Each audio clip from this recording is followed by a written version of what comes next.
House leaders canceled planned votes for the rest of the week after a revolt by conservative members as brought the House to a standstill. Welcome back to Capra Review. I'm Tasmeen Mahfouz, and joining us now is Mychael Schnell, a congressional reporter with our media partners at The Hill. Mychael, thank you so much for coming back to Capra Review. So the revolt is fueled by anger over the debt limit bill negotiated by House Speaker Kevin McCarthy and President Biden. They signed it into law last weekend, but where do members between the House Freedom Caucus and the GOP leaders stand as of right now?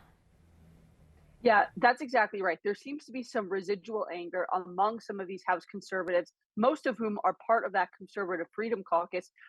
Frustrations with that debt limit bill, as you mentioned, that was the product of negotiations between President Biden and Speaker McCarthy. Conservatives, when the agreement had first been announced, had voiced these frustrations about there not being aggressive enough spending cuts in the bill, about the compromise legislation lacking some of the provisions that House Republicans had approved as part of their debt limit bill back in April. But as you mentioned, this piece of legislation still cleared both chambers, was still signed into law by President Biden. So now those frustrations have boiled over, and House conservatives are sort of mounting this blockade on the House floor, if you will, preventing Republican leaders from bringing significant pieces of legislation to the floor. Now, we don't know how much longer this is going to last. House Majority Leader Steve Scalise just released the schedule for next week, and he has teed up a number of pieces of legislation to come to the floor. We'll just have to see if these conservatives will relent on this blockade and let those pieces of legislation actually come up for a vote. Yeah, so you brought up some of the issues that they have with the debt limit bill. Are there any major bills being held back by conservatives? What are the impacts that we could see happen there? Not exactly. And that may be one reason why there's not as much of an urgency as we saw with the debt limit to get the debt limit bill to the floor. Obviously, there was that default deadline looming. The legislation here is lower stakes. We're dealing with the four main bills that are being held up are two bills that relate to the federal rulemaking process, regulatory bills, and two that relate to gas stoves. Essentially, it would be pushing back on a Biden administration rule that Republicans say could lead to a ban on gas stoves and preventing federal funds from going towards efforts to ban gas stoves. So the short answer is no. The legislation that is being held up is not very high stakes, but this sort of leads into the question of if this is how House Republicans are holding up some inconsequential legislation, what could happen if they're frustrated down the line when we have more high stakes bills? We're talking about the appropriations process that has a September 30th deadline, government funding, which is always a high stakes battle.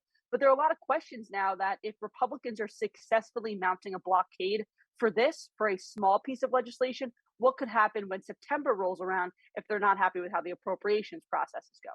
Yeah, so what could happen for McCarthy? I mean, just last week, he was seen as this leader who faced a massive challenge to get both sides of the aisle to agree on a plan. Now, members of his own party are defying him, leaving the House just really paralyzed. So what are you seeing could happen in the future? And we saw this happen earlier with the votes. So, I mean, are we seeing the same thing happen again? Yeah, so this is sort of being dubbed as like Kevin McCarthy's victory lap being cut short a little bit.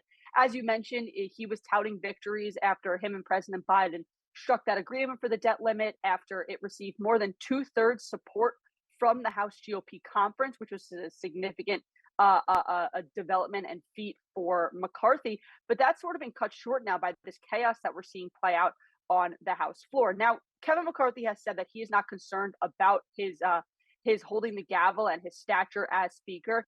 If we remember back to that race for Speaker in January, these conservatives had pushed for McCarthy to lower the threshold to bring a motion to vacate the chair, which is essentially triggering a vote on ousting the Speaker, bringing that down from 5-member threshold to just 1 member. So essentially that means just one lawmaker has to endorse bringing this vote on the speakership, and then it could happen. And then there could be a vote on whether or not McCarthy should wield the gavel for the remaining months to come. Kevin McCarthy has brushed off any concern, saying he is not concerned about his stature as Speaker. He's saying that he's going to listen to these conservatives, hear them out, and that we will move forward. But look, the last time we heard from McCarthy, which was on Wednesday, he had mentioned that the conservatives hadn't yet said what they wanted in these negotiations. Conservatives have been voicing these frustrations with the debt limit bill, with how another piece of legislation sponsored by Andrew Clyde, a Republican, was being handled, but they haven't actually said what they wanted to get out of this. And that was something that Kevin McCarthy said was a difficulty. So we'll have to see if conversations continued from then and through the weekend, if any development comes, if conservatives say what they want. But I mean, look, this is not a good look for Kevin McCarthy and handling his conference and just handling the chamber as entire entity. But he's brushing off these concerns, saying this is what happens when you have a ideologically diverse conference, and saying that Republicans will get through it. And confident. All right, Mychael Schnell, congressional reporter with our media partners at The Hill. Thank you so much for being here for your time. Appreciate it.